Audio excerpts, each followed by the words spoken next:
Why, hello, hello. Welcome back. We continue with Citizen Sleeper 2, and we are currently on Wellspring, the core main planet, the Lodic Syndicate, the local water suppliers for our sector of the Starward Belt. We recently came through here and well, I won't say we freed her, but we came here looking for Seraphin's sister, Luz. Turned out to be Tala, the bartender from the first game and owner of the Bantayan. I believe that's how her bar was pronounced. I'm not entirely sure. But we've done our part. We've played a role in aiding the the striking contractors, namely by just not doing the thing we originally started doing. So yeah, we're here for the moment. I think we're going to burn some dice and then get on with it. Let's see if we can whip up a bit of cryo before we head out. We can do a cutwater shift or make a depot shift. That one's not going to fly. So let's just see what we can do with the cutwater. Hey, 16 cryo is not too bad. I lost energy. Could be worse. The Cutwater is a boisterous workers' bar filled with miners fresh from the pithead, though it needs staff to fill in for those on shift. Locals seem to have taken to you in your manner, and you end up with a handful of tips and compliments. Alright, let's throw in the glitch dice to see what happens. You don't seem to be able to get anything right, and the workers at the bar make sure you know it. No tips this cycle. Well, made a good amount of cryo. We'll buy a meal and hit the road. Alright. Okay. I don't really need a reason to go back to Holmes Rock, so let's just go to Flotsam. Now that we have our Hasnav, we can go down to the scatter yards. This whole lower section down here we haven't even tried to go to yet, so we'll take a jump through Flotsam to get down to the lower parts of the belt. The rig glides safely through a debris cloud, the cockpit empty apart from you and Seraphin. Sleeper, what been thinking? Seraphin gives you a sly look over his shoulder. What been thinking? I'm sick of running. Well, we didn't exactly choose it, Seraphin. Maybe that was true when we first got out, sure, but I think we've been choosing it since. I mean, we want to keep going the way we have been. We've run out of build. Beyond Wellspring, it's mostly rocks and emaciated scavengers, and well, I'm a city boy at heart. But not only that, Seraphin meets your eye. We've been building something here, Sleeper. The crew, the ship. He smiles. Hell, just got this Hasnav suite for free. He thumps the new unit on top of his flight console. What I'm asking is, how do you feel about taking Lane on? You want to go to war with Utsubo? Not war, he smiles, but something else. You seen what's happening in Wellspring, what Tal's doing. He shakes his head. Kirk is a fool, but he's onto something. Get on the inside, organize, undermine. That I can get on board with. You know what, Seraphin? I like the sound of that. I'll bet you do, Seraphin smiles. He's enjoying this. Just think about it, Sleeper. We find a way back on the dark side, quietly. We make some connections. We start something running. He turns back to his console. One hell of a thing. Utsubo are ruthless. The way they run Dockside. There's gotta be plenty of people fed up with them. Seraphin shrugs. They've gotten worse under Lion. Worse since they pushed the other gangs out. You smile and shake your head at how fast Seraphin can bounce back when he wants to. And as you do, you can't help but consider his plan. Look, maybe it's crazy, but we need a safe harbor either way. Well, I've got a connection in the scatter yards. He'll tuck us away, keep us quiet from everyone. You see Seraphin has his coin in his hand, and is turning it over between his fingers as he speaks. If we want, maybe we can help us get into Dockside. But even if we don't, it's a good place to rest up and make a plan. He turns back to the controls to deal with a rapid beat for the new Hasnav unit. The Scatter Yards. You've heard of them. They have a reputation as a fiercely independent set of shipyards, just starward of Darkside, a hiding place right under Lane's nose. If you got things to do elsewhere first, go ahead. But the moment we're back in the wash, Lane will be looking out for us. Seraphim turns his focus back to piloting the ship. As you watch debris filt past the ship, you turn your focus to what's ahead. Hey, war with Itsubo. That's going to be an interesting one.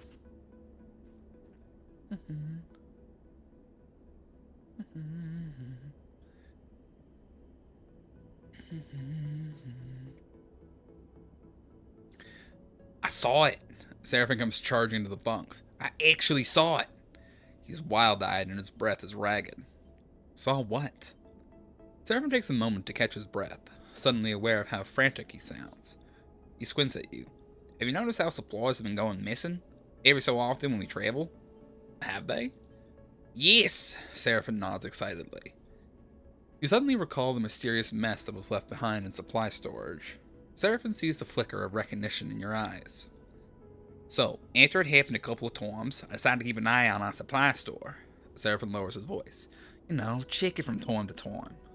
And just this cycle, I drifted down there really quiet. He leans in and whoosh, something flew past me. He shakes his head, knocked me right into the wall. Did you get a look at it? Seraphim sighs. It didn't hang around. It was definitely some kind of creature. Is there really a creature loose on the ship? You look around the berth, suddenly aware that something could be hiding nearby, tucked into the vents perhaps. You know this thing likes supplies, right? Seraphim is also glancing around for hiding places. So, we locked them down tighter, keep it out. That way it'll get desperate. And then, Seraphim raises a finger, you'll make a mistake. What are you talking about?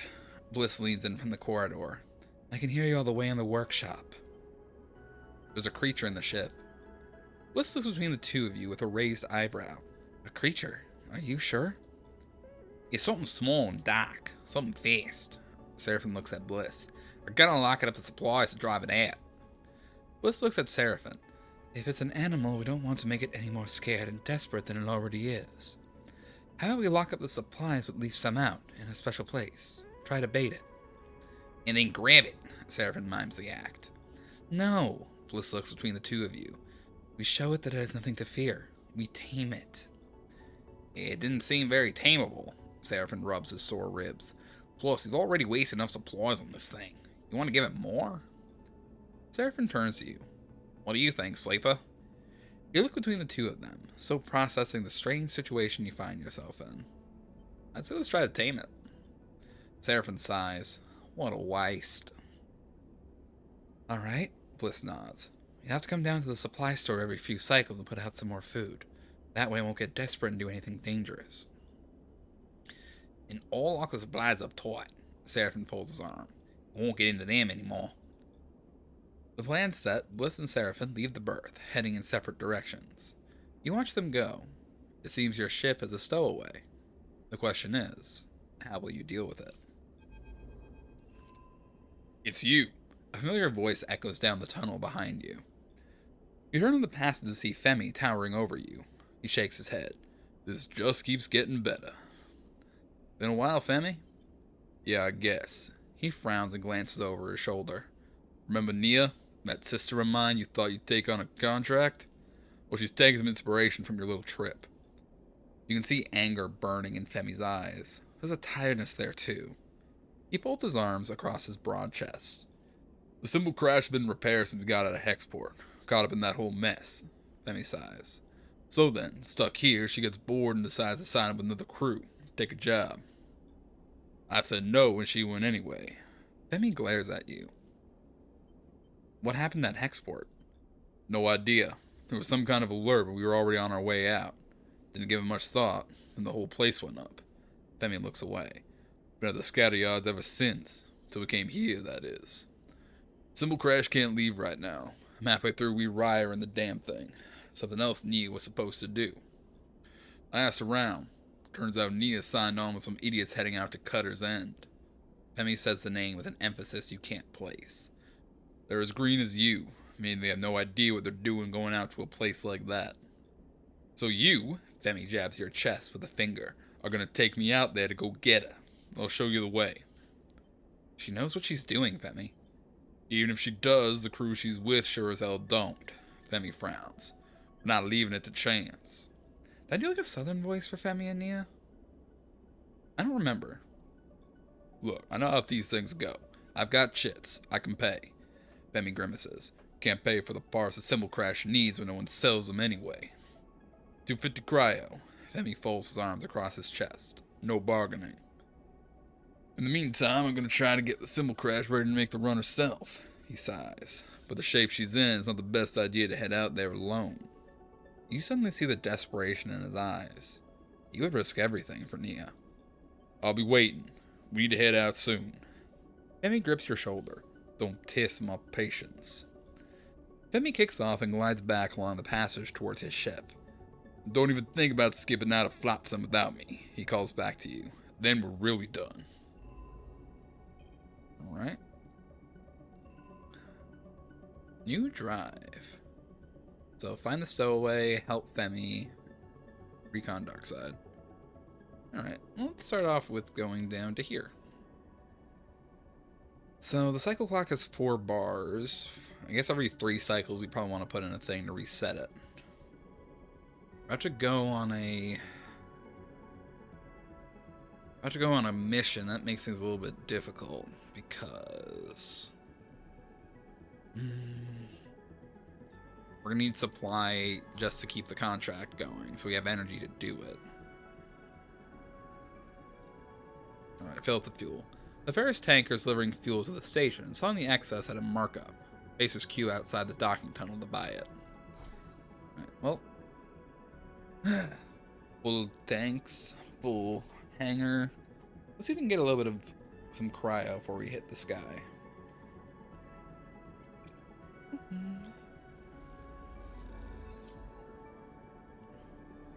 You were to integrate a new life support filter into the wider system. The other integrators are impressed and give you some spare scrap.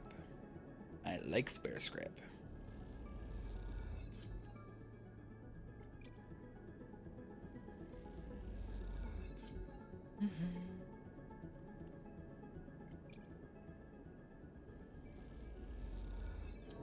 With all these overlapping systems, you don't understand how anything works. You complete the shift but are exhausted. That's fine. Gamble on the glitch.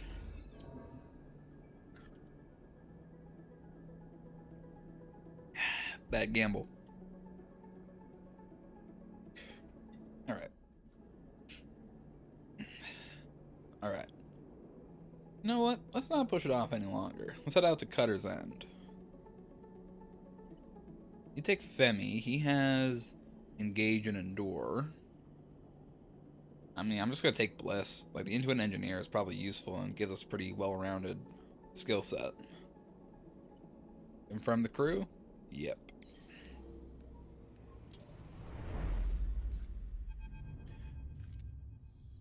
What the hell's happening out there? Femi is up and out of his seat the moment Seraphin brings the rig to rest near the asteroid known as Cutter's End. That ominous name is one whose origin has become increasingly obvious as you approach through thick clouds of debris and chunks of rock, among which corroded remains of wrecks could be seen floating. Now, as you look out on the splintered and terraced rock, you can't help but feel a slowly growing sense of dread. Look there! Femi comes close to the cockpit glass and points to the terraced quarry cut into the rock. The mine's awake. You look out and see the flickering lights, the glowing dock markers. Femi shakes his head. That's not right. Neither is that. Seraphin nods towards the asteroid. You see a ship now, tucked into the shadow of the rock, flashing its signal lights at you. Well, I'm guessing that's the crew we're looking for. Visitors, huh? The voice wavers weakly as it comes through the ship's comms. Actually, no, I'm gonna do with him. Are you lot friendly? Seraphin glances back at you, raising his eyebrows. It isn't long before you and Femi are suiting up, an agreement having been made between Seraphin and the pilot of the other ship, a man called Baird, to meet in the neutral ground of open space. Femi is silent, his anger evident in the way he forced his legs into the trousers of his suit. And then you're out, the vast shape of Cutter's End flickering with strange lights below you, and the pinpricks of the pilot's suit lights slowly coming closer ahead. Yeah, you two are a sight for sore eyes. You see a crooked grin from Baird. framed in the hard lines of his ramshackle spacesuit. What brings you to the arsehole of the Starward Belt? His sharp eyes scan you and Femi, checking your suits and gear. I mean, the suit doesn't look that bad. We're looking for someone. Baird's eyes flick to you, and you notice a familiar reaction across his face.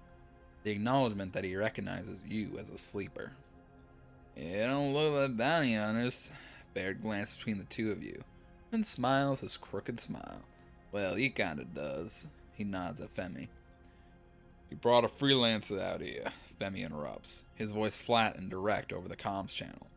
Nia, where is she? Baird pauses, considering his answer. Oh, crew's down the throat of that thing. He jerks a thumb toward the asteroid. You're welcome to wait. The tone of his voice suggests the opposite. But I'll have you know, we look after our crew. So you're here to settle a debt. I'm here to take her home. Femi cuts him off. And I'm not waiting. Thing is, big man, Baird grins. They're deep in the quarry on a tip-off. Unless you want to go chasing them around the dark maze of that place, you're shit out of luck. Who turned on the lights?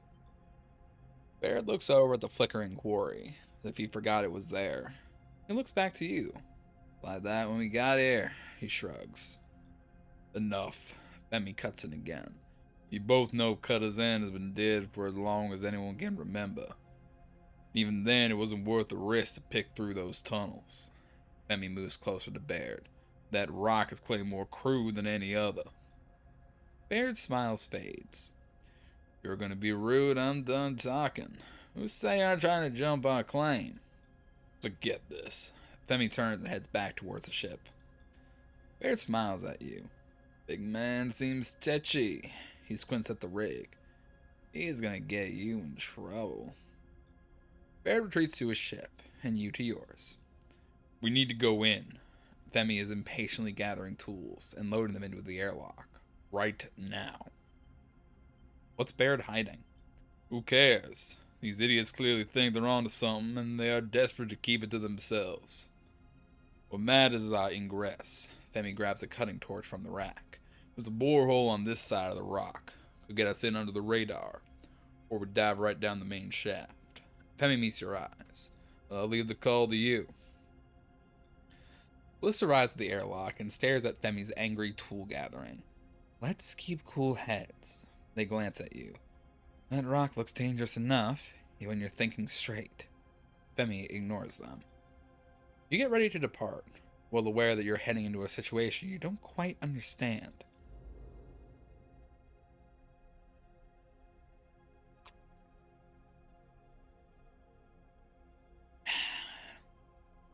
Good tea. Alright. Let's have a look at this, just see what skill set would help us out here. So, we have to go spelunking. The borehole starts even-sided, but quickly bends and worms into the rock at strange angles. Navigation will be slow. Or can map the borehole. With careful scans and sensor arrays, the borehole can be mapped, allowing you to plot a path into the interior. I mean, I'm good for that one. We can also have Femi do the spelunking.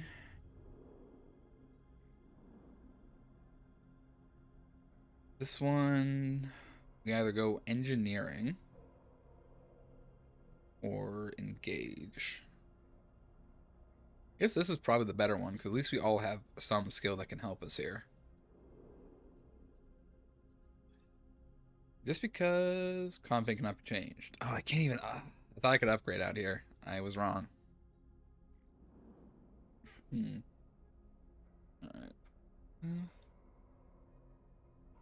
Keeper, wake up. There's no time to be sleeping. Night. Why is there a sheep in space? Bubbles, who approved you bringing a sheep into space? I will sleep when I want to sleep. God damn it. How you doing tonight, Bubs? Cutter's Path and Cutter's Tunnel. Yeah, I think Cutter's Path is the best way for us to go here.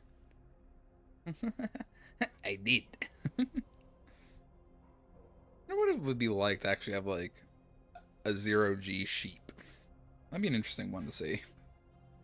Alright, let's get to it. Cutter's Path.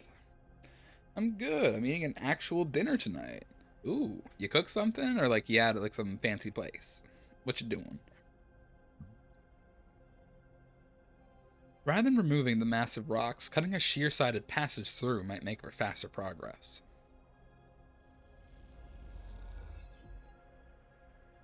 Finding weaknesses in the rocks and splitting them with a torch makes the descent faster. Central mine shaft looks to have collapsed in on itself. Entry via this route will not be simple. Alright, so while we're doing that, we're going to have Femi clear some debris.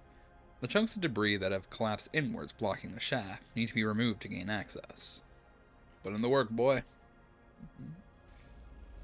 This cheap grocery store sells microwave meals that are actually filling. A microwave meal that's actually filling. I did not know those existed. Thank you for informing me of this.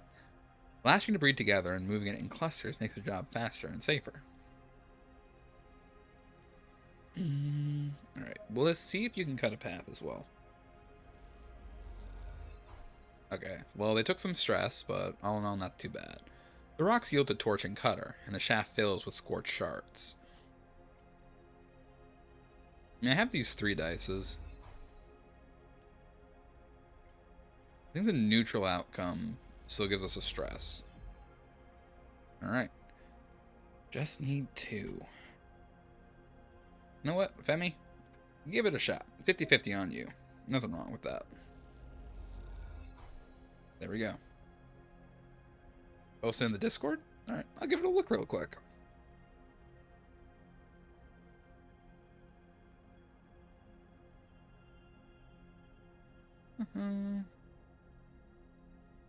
Ooh.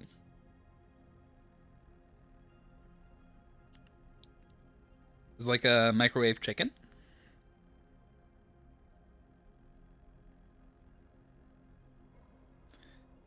You got the good stuff. Actually looks pretty good for a microwave meal. Don't expect something like that. Korean barbecue. Ooh. Man, I have not had... I'm not sure if I've ever had Korean barbecue, actually, now that I'm saying it out loud. One of those things that I think would be really nice to try. Just never have.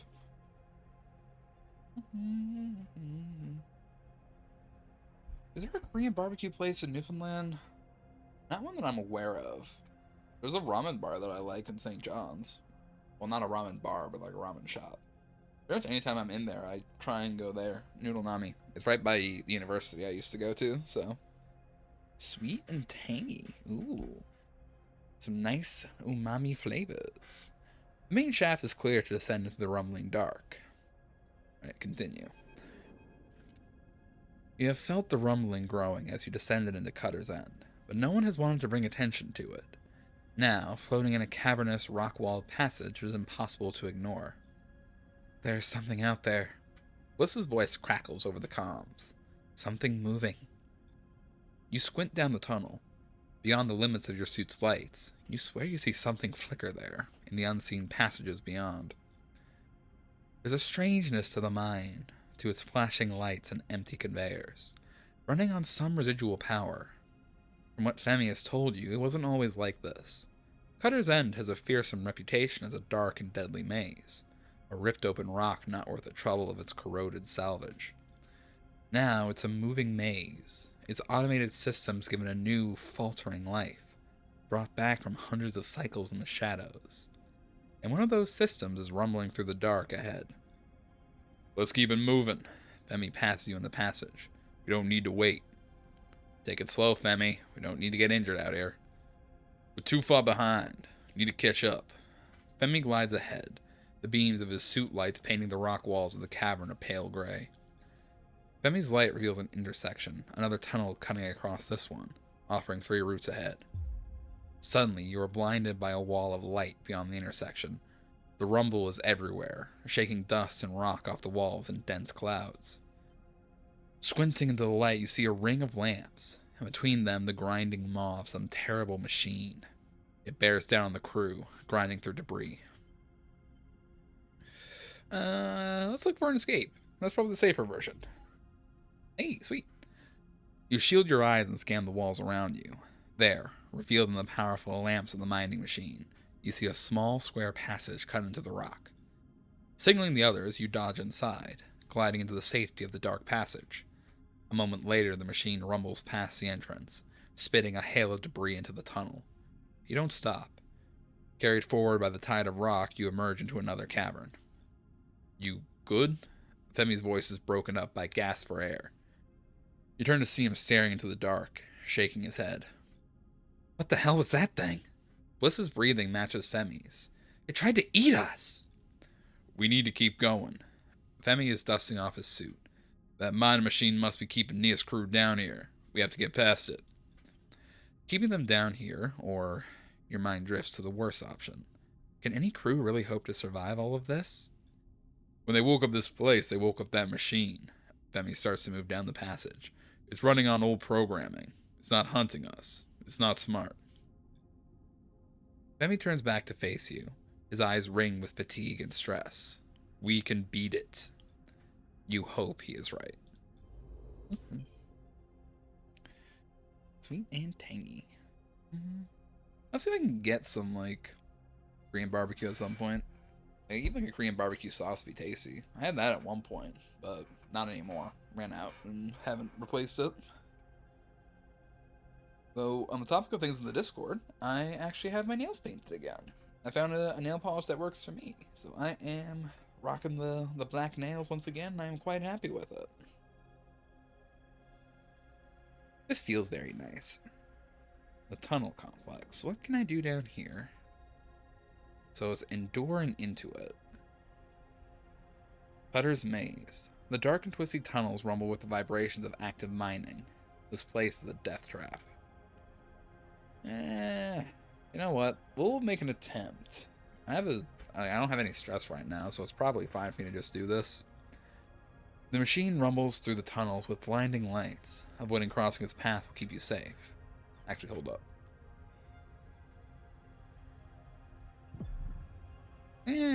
Better odds. Not by much.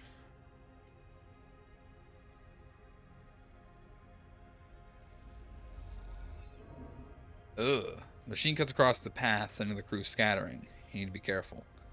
Alright, I'm just going to end the cycle there. Because getting too stressed from a failed roll is not very good. Alright, I broke a dice. However, I have good rolls now. Right, Femi.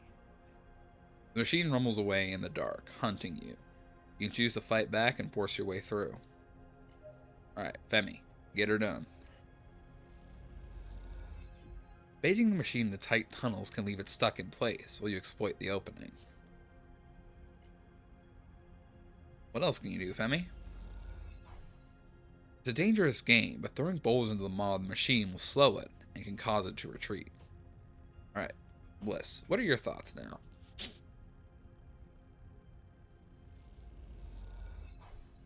The machine rumbles somewhere in the deep. You skirt around it, keeping your distance. Right. Rocking with the 5. Smaller connecting tunnels allow for shortcuts the machine cannot follow you through. Alright, we're just kind of banking on shortcuts then. I'm just stressing myself out now. Man, these rolls are garbage.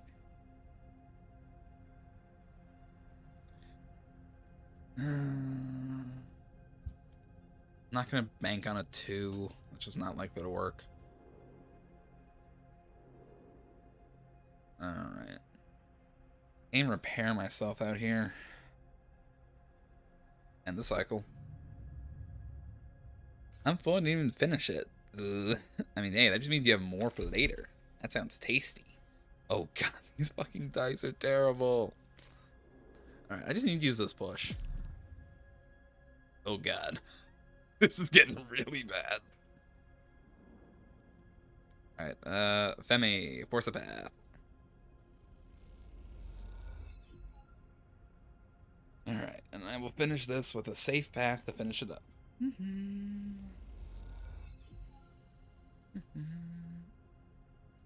You find yourself in a shaft, descending to a new layer. Oh god, please let this be the end of it. To me, Sleeper. Femi beckons you over to a section of the cavern wall. You glide over and immediately spot what he has found. There's a large passage splitting off from this one, but it is not the passage itself that is of interest. It's the remains of a barricade, freshly welded, that draws your attention. They came through here. Femi's eyes flick over the ruins. They tried to keep it out. You look at the fresh cuts in the wall, the stone gouged out, the crumpled metal bent and crushed, and most tellingly, the flattened remains of a welding torch, embedded into the rock. The crew took a stand in this very place. You reach down and put a hand on the remains of the torch. Neo was here. Then you feel it. The rumble through the torch, through the rock wall. You look up at Femi and he sees it in your face. The machine is coming. Go. Femi meets your eye. Get safe. He looks over your shoulder and suddenly he's bathed in the blinding light of the machine's lamp. Alright, just back away from it. You kick away from Femi, heading out of the path of the machine. Once you reach a safe distance, you turn and see Femi there in the middle of the passage entrance, lit white in the lamps. He waits, agonizingly long, until he knows the machine is coming for him, and then he kicks off hard and glides into the dark. The machine rumbles through in a hail of rock and dust, and you follow after it, batting away chunks of stone. You're slowed by the debris, and the machine pulls out ahead, rumbling endlessly onward through the tunnels, through rock and metal. And then it is gone. The cavern shakes, filling with dust, your vision gray. Your comms click and hiss, and chunks of rock thunk off the faceplate of your helmet. And then you see them. The faint lights of Femi's suit as he struggles through the dust. We got it, Femi says as he reaches you, his hand on your shoulders. Somehow we got it.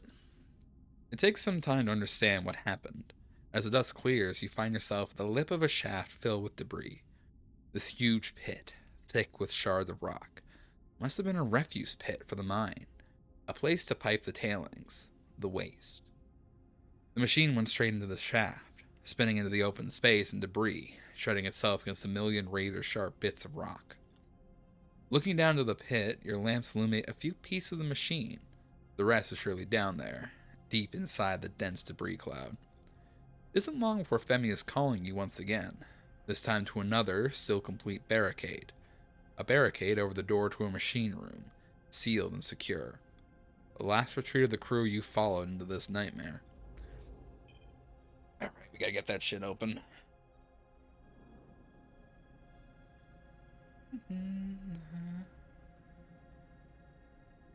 So I have a cover and I'm still at a hotel. So have a good time with the game? Yeah. So, I've actually played a bunch of this game off stream. I am missing a single achievement. Which is my goal to get that achievement in this run. I'm also sure that eventually Fellow Traveler will release a DLC for this game. That's what they did for the first game. Me playing Says Sleeper 2 actually prompted me to go back because I never played the DLC in the first game. So I went back and I got 100% completion on the first game. I played through the DLC. It was a lot of fun. Yes, I very much enjoy the Citizen Sleeper series. I will say I do probably prefer the first one over this one.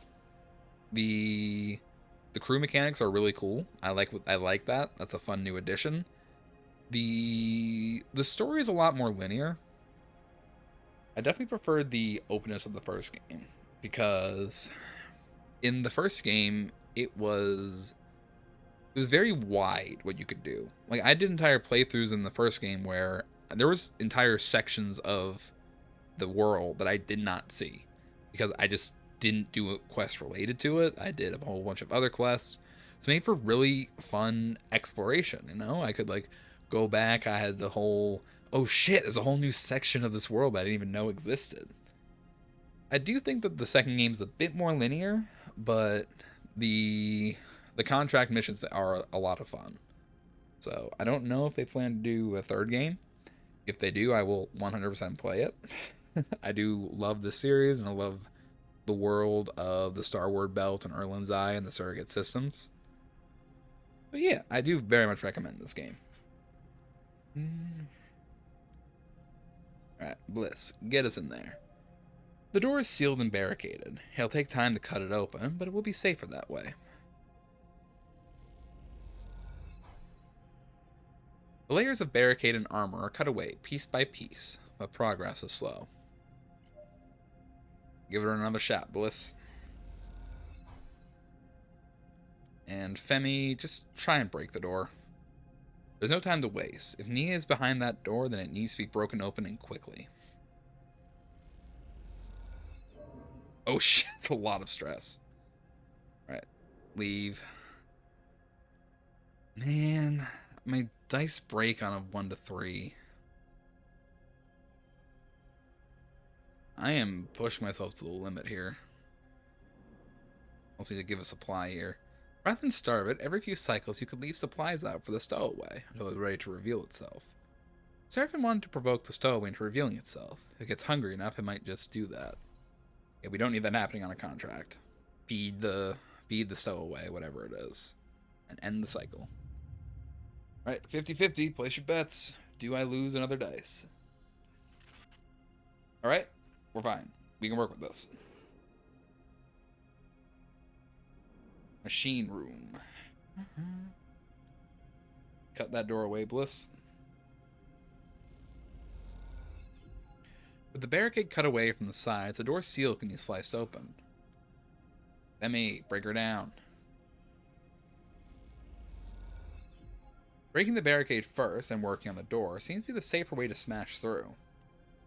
And hopefully I can just finish this, because I need to leave immediately.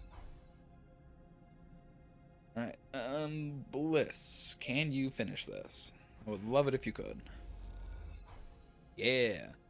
The doorway is open. The dark machine room awaits. The sealed bay might hold the last evidence of the crew's ill-fated expedition. But what remains?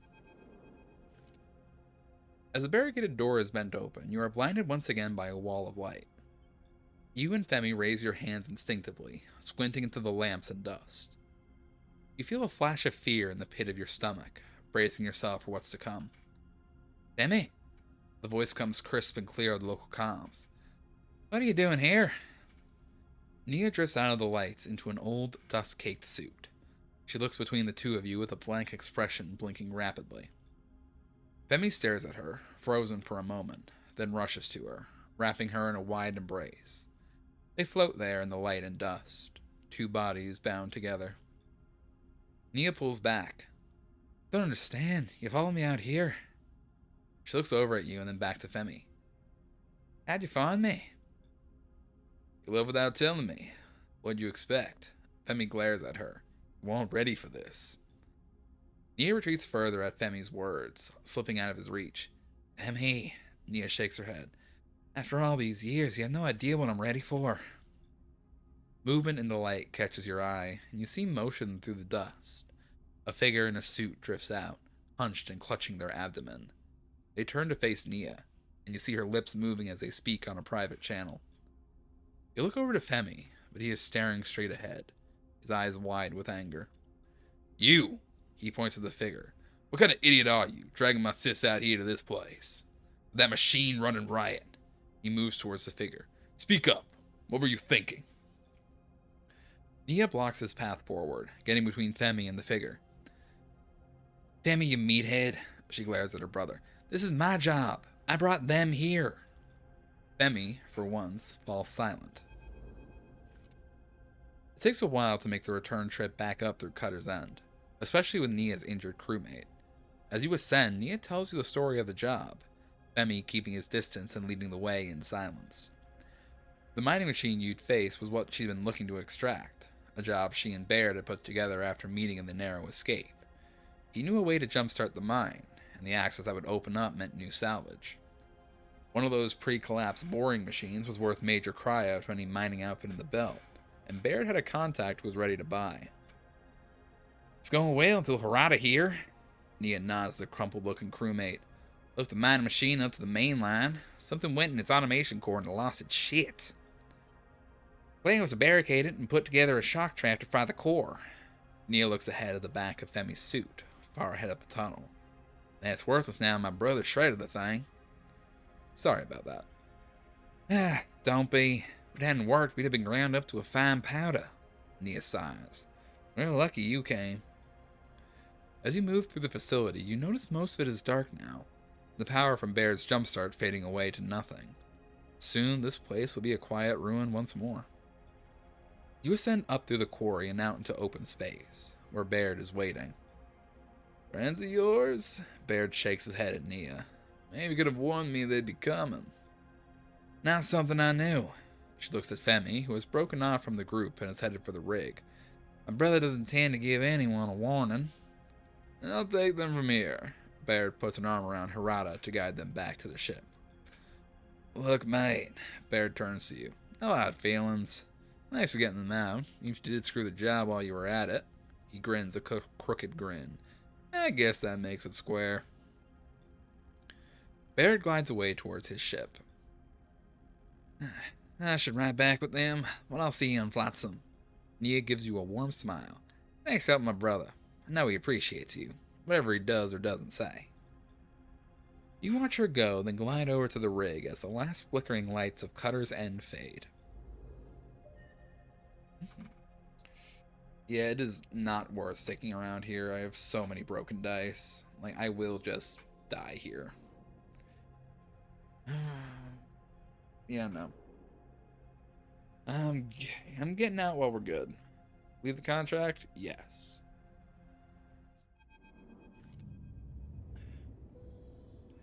Sleeper, you got a moment? Eugen finds you in your berth. I have news about the Aphelion. Eugen has a seriousness you rarely see etched into the hard lines of his face. You remember the ship he is talking about, the Aphelion Path, the last surviving interstellar fraction ship in the Hellion system, if his stories are to be believed. I've been putting out some feelers for that little lost ship, and something came back. He glances around, as if the information might leak to some unwanted source. I've been working with a contact of mine, a signal chaser working out of the Hollow. He's got some promising data. He followed the trails from the hidden wreck we found, calculated the possible vectors. If this thing is still in the Hellion system, it's in the shoals. He folds his arms across his broad chest, watching your reaction. Do you trust this signal chaser? He sucks in a breath. Much to trust anyone. I haven't told him what exactly we were tracking. I just gave him the signature. There's a chance he hasn't figured it out, but... The problem is the signal chase has gone quiet. Nothing for a few cycles now. Eugen shakes his head. Maybe he got wise to the value of what we found, but I doubt it. Maybe just took a holiday. Eugen grins at his own joke. I reckon we pay a visit to the Hollow, turn up my ghosted contact, see how viable the data looks. If it looks good, we go out and get the ship. It doesn't? He shrugs. No harm, no foul. What about Vesna? What about her? Eugen shrugs. Maybe she's involved. I doubt it. But, he holds up a finger. Could she come sniffing around after the fact? When a whiff of the data gets out? He sighs. That's what she does. That's all I got. Eugen winks. Keep it between us, alright? We'll let the others know when we hit the Hollow. But remember what's at stake here, sleeper. Interstellar ship. Ticket out of Hellion. He pats you hard on the shoulder. It'll be worth it.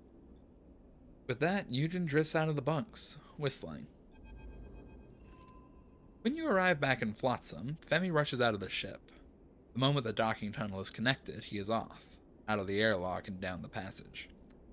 Well, go after him then, Seraphin sighs, not looking up from his diagnostics. You find Femi in the passage between the docks, watching as Nia glides towards him. You catch a glimpse of Nia's face over her shoulder. She looks nervous, slowing her approach as she comes close to Femi, his considerable frame blocking the tunnel. Femi, Nia starts. Femi holds up a hand to quiet her. I'm sorry. His voice is flat, quieter than usual. I'm the one who's sorry. Well, I made the excuse of myself that I was trying to protect you.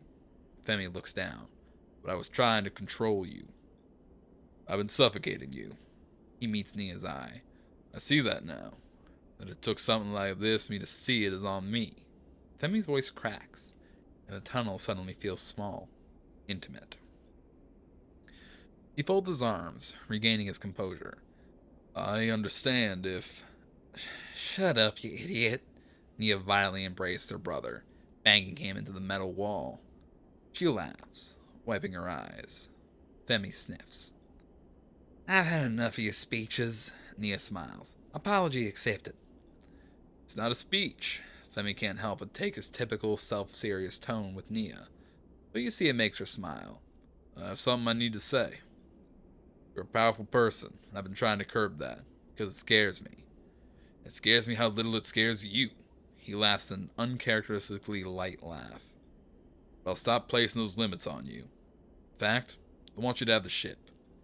Emmy seems pleased that this stuns Nia into silence. I can make my own way. Find work with crews. He glances over his shoulder at you. Perhaps Sleeper will take me on. I need some time away from leading, from captaincy. Well, you need anything but. He puts a hand on your shoulder. The symbol crash is yours. Nia sighs. Femi, you really need to listen more. I don't want your ship. It is her turn to be pleased with his shock. You're right, I'm a powerful person. Cutta's ad showed me I'm not ready to lead. I want to learn more, to work with a crew, but preferably not when I'm related to. She punches him on the shoulder playfully. Nia looks over Femi's shoulder at you. I was actually thinking Sleeper's crew might be the right fit. She flashes you a smile. You suddenly feel the attention of the moment shifted to you, and your apparent role in this family drama. Nia puts her hands on her hips. Well, Sleeper, what do you think? Though, mechanically I tend to prefer Femi, just because Nia is a specialist, so she gets a +1 to a certain attribute. Femi is neutral with 2, which I generally think is just better in this game. I think it's better to have 2 skills that you're neutral at than 1 skill that you are positive on. Because usually, if you have 2 skills, you also have 6 stress die. So you're more likely able to do other things. So I'm gonna take Femi, though there's positives and negatives to both of them. Character-wise, I like them both. Nia nods. I understand. He'll be one hell of a crewmate. She smiles. Plenty of crews out there for me. Baird's dock just over there. Maybe not Baird. Femi can't help himself. He turns to you. Appreciate you taking me on. I'll make sure to pull my weight. How about we find somewhere to celebrate? Nia pushes Femi towards you, down the corridor. Come on. Later on, you find yourself in the narrow escape, in a quiet corner with Nia. How do you do it? Nia leans over. How do you keep going when it feels like this whole place is falling apart? I have my freedom. Nia nods. Well, that's one way to look at it, but freedom scares me, she sighs. I have the whole belt to go at, and I have to find my way in it. Nia shudders and then smiles. I hear you, though. That's what I want. To build something of my own out here. Thank you for everything. She pushes herself away from the corner. I never was good at goodbyes, so I'm gonna slip out while Femi's getting drinks. See you around, Sleeper. And with that, she is gone, pushing through the crowd towards the future that awaits her. Alright. And with that, we have one new crew and another friend in the belt, I'd say. Alright, I need to repair myself because I am in such bad repair. Bliss quietly makes a complex replacement part. You shiver as they gently integrate into your frame. Bliss will do their best to repair your damage as long as they have the components. There will be a minor glitches.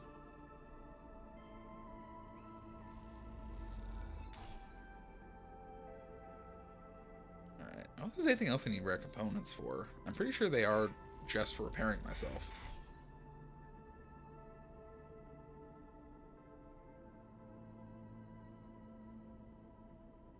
I say just, like, my health is not one of the most important things I can have.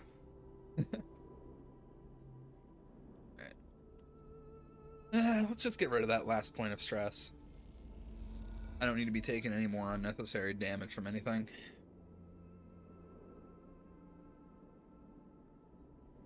Alright. Refuel our tanks. Refuel our supplies. And let's hit the stars.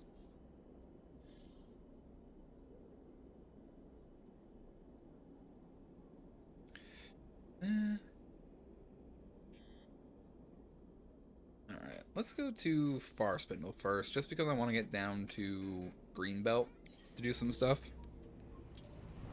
So I might as well just get that done. You're the first to notice them.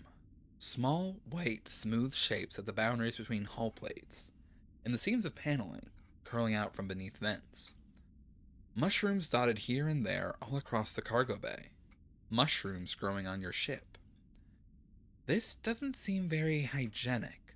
Bliss floats next to you, surveying the scattering of pale caps in the cargo bay.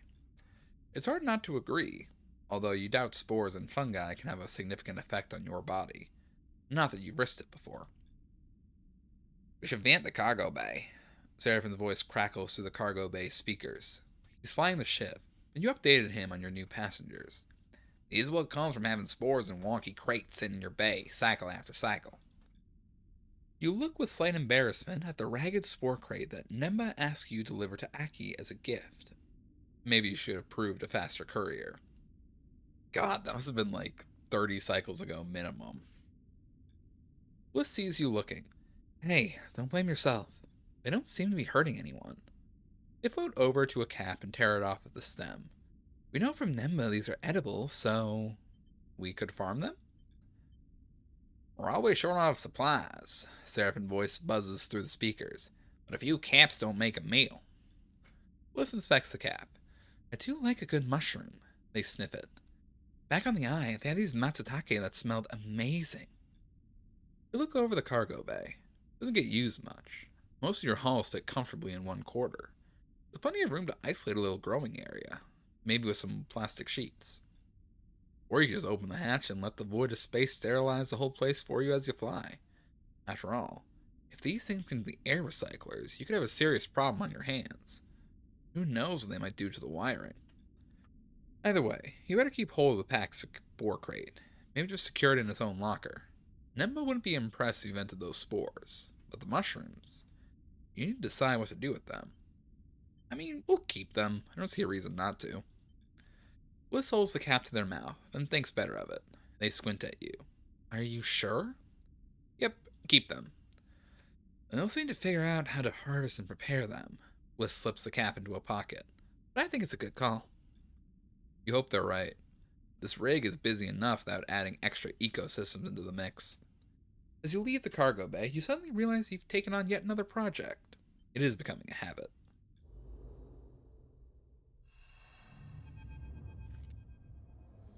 You're in the cockpit with Seraphin when you hear it.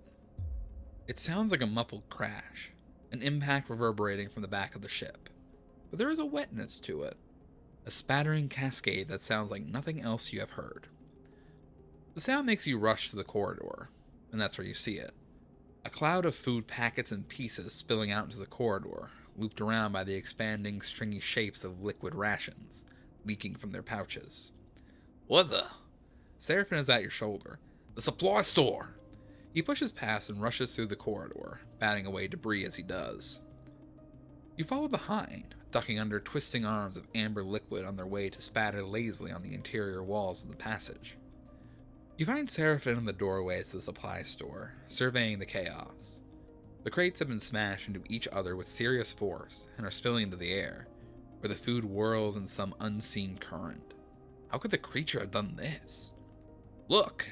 Seraphin nods at a back vent panel under one of the crates, which is pumping out air with incredible force. It's the main life support feed from the air recycler. He goes over to it and inspects the panel. It's been clawed open. He points to the evenly spaced marks on the outside. There are some screws missing. He taps the empty holes. Can't take him much to lever it open. Then you hear it. A shrill mule from behind you in the corridor. Framed by the doorway, a cat drifts through the air, batting at a food pouch. The stray barely acknowledges you as it moves past, angling its body to catch the droplets of liquid that are released from the packet. What the hell is that? Seraphine's hiss question comes from behind you. It's a cat. What's a cat? Seraphine says the word strangely. You both lean out of the doorway to see where the stray went. Hey there, girl. Bliss floats in the corridor, beckoning. They hold up their hands so the cat can see them. Not here to take those rations away, alright? You both watch as a stray twists balletically through the air, flexing as it floats and using its claws to catch one of the corridor's reinforcing ribs. Then it switches itself to the wall where it perches and watches Bliss with big eyes. The comfort of its movement in zero-G is striking, and you realize you have never seen an animal navigate in microgravity before. That's a cat? Seraphine is watching quietly now too, fascinated by the creature. Oh, I thought they'd be bigger. Well, that is a fairly small one. How big do they grow? Seraphine turns to you, and a look of confusion flashes across his face. Wait, where have you seen a cat? The question makes you pause. Where have you seen a cat? Not in the belt, not in zero-G. You close your eyes and bring to mind the faint image of a cat stretching in the sun, somewhere warm, somewhere with weight, with gravity. You touch the fur of its back and it reacts, sliding against your hand. Careful! Seraphine's hiss warning brings you back. Bliss is reaching out to the stray. Shh, you'll scare her. Bliss makes a tutting sound. We had cats back on the eye, but they were in spin gravity there. The stray's big eyes watch Bliss's hand as it approaches. When they touch the top of her head, the stray does not move, does not react. Look at her leg. Bliss nods to the sleeve on the cat. She's been hurt before, and taken care of. She's really scared. You see the cat is gently trembling with Bliss's touch, but slowly she settles and angles her head for Bliss to scratch her ear. The movement brings back the mysterious memory. What is its origin? Focusing on it makes your skin tremble, a shiver running up your arms.